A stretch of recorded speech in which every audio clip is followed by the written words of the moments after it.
ओशो कहते हैं, बुद्ध कहते थे, क्रोध से बड़ी कोई मूर्खता नहीं है। दूसरों के कसूर के लिए तुम अपने को दंड देते हो, अपने को दुखी करते हो। गलती कोई और कर रहा है और तुम दुखी अपने आप को कर रहे हो, तो इससे बड़ी मूर्खता क्या हो सकती है। एक आदमी ने तुम्हें गाली दी, कसूर उसका होगा, अब क्रोधित तुम हो रहे हो। दंड तुम अपने आप को दे रहे हो, कसूर तो उसका था। इससे ज़्यादा मूर्खता और क्या हो सकती है। उसने गाली दी, उसकी समस्या है, तुम क्यों बीच में आते हो। तुम गाली मत लो, लेने पर निर्भर है, लेना आवश्यक नहीं है। आप मुझे गाली दे सकते हैं, लेकिन लेने पर थोड़े ही मजबूर कर सकते हैं। देना आपके बस में है, लेने मेरा बस में है। उस मालकियत को मुझसे कोई नहीं छीन सकता। मैं कहता हूँ कि नहीं लेता, फिर तुम क्या करोगे। तुम्हारी गाली तुम पर लौट जाएगी। तुमने गाली देने के लिए जो तैयारी में दुख भोगा है, वह तो भोगा है। अब गाली लौटेगी तो तुम डबल दुख भोगोगे, तुम्हारा दुख दुगना हो जाएगा। जब हम किसी चीज़ को अपने मन के भीतर ले लेते हैं, तब वह सक्रिय हो जाती है। वो दूसरे से लेने की कोई ज़रूरत नहीं है। तुम अपने भीतर ही इतने दुख के बीज पैदा करते रहते हो, अकारण ही, बिना कारण के।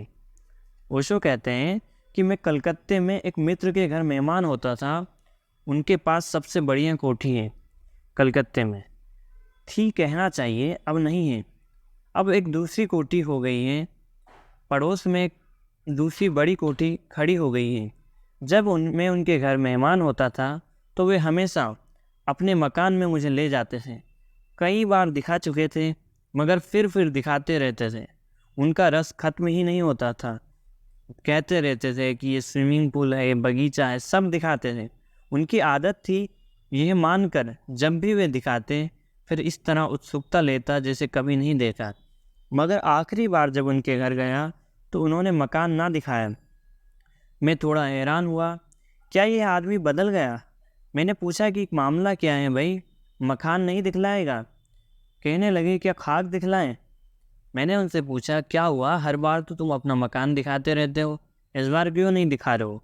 उन्होंने कहा, क्या दिखाऊं, देखते नहीं कि बगल में एक बड़ा मकान खड़ा हो गया है।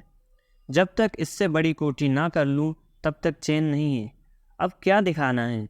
इनका मकान वैसा का वैसा ही है, क्योंकि बगल के मकान ने इनके मकान में कुछ फ़र्क नहीं किया। इनका मकान ठीक उतना ही सुंदर है जैसा पहले था, जैसे ये पहले दिखाते थे। लेकिन बगल बगल में एक मकान खड़ा हो गया, बड़ी लकीर किसी ने खींच दी। इनकी लकीर छोटी हो गई, बिना छुए, किसी ने छुआ नहीं, हाथ नहीं लगाया, मगर बगल में एक लकीर खड़ी हो गई। उनकी पत्नी ने मुझसे कहा कि कुछ समझाइए इनको, न सोते हैं न चैन, इनकी छाती पर बोझ हो गया।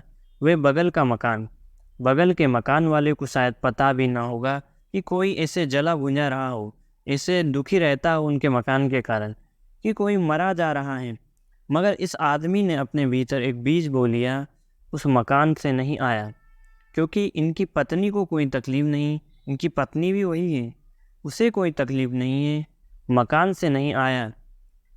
इसके अपने भीतर के मन का रोग है। एक ईर्ष्या जगी, अहंकार को चोट लगी। मैंने उनसे कहा कि मैं सदा जानता था कभी न कभी ये झंझट होगी।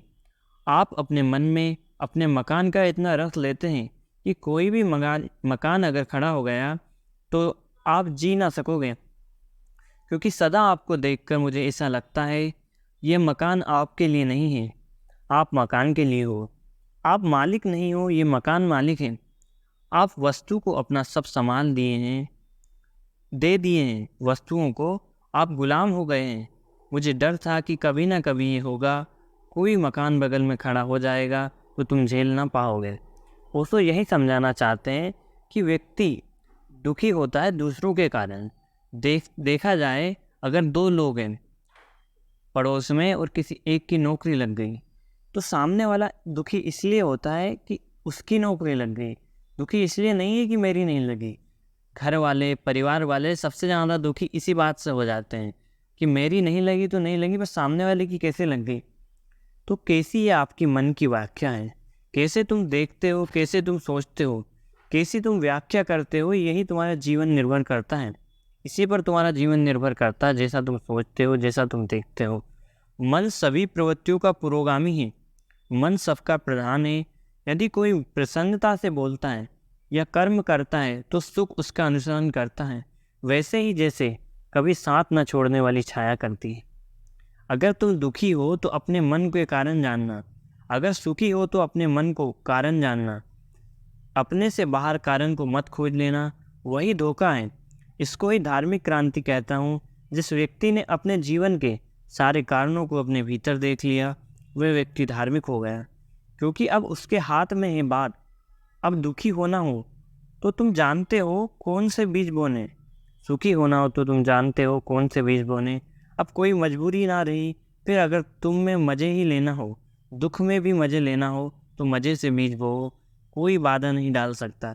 लेकिन एक बात फिर तुम ना कर सकोगे कि दुख के तो बीज बो और रोना भी रो कि मैं दुखी क्यों हूँ। अपने ही हाथ से जहर पियो और फिर रो कि मैं मर क्यों रहा हूँ। मरना हो मज़े से जहर पियो, जीना हो मत पियो। तुम्हारे हाथ है, तुम्हारी प्याली है, तुम्हारा जहर है, और तुम्ही को जीना या मरना है। उसने मुझे डांटा, मुझे मारा, मुझे जीत लिया, मेरा लूट लिया। जो ऐसी गांठें मन में बनाए उसका वैर शांत नहीं होता। उसने दूसरे का जिनका सारा जोर है, उसने मुझे डांटा, उसने मुझे मारा, उसने मुझे जीत लिया, मेरा लूट लिया। जो दूसरे पर नज़र रखते हैं वो ही दुखी होते हैं। इसलिए प्रयास करें कि दुख का कारण अपने आप में खोजें। कोई किसी को दुखी नहीं कर सकता। दुखी करता है आपको आपकी भावनाएं दूसरों के प्रति। आप दूसरों से क्या एक्सपेक्ट करते हो, वो दुखी करती है चीज़ें आपको। अपने आप में खुश रहना सीखिए, अपने आप को समझना सीखिए, अपने अंदर झांक कर देखिए, तो आप पाओगे कि मुझसे सुखी व्यक्ति कोई नहीं है।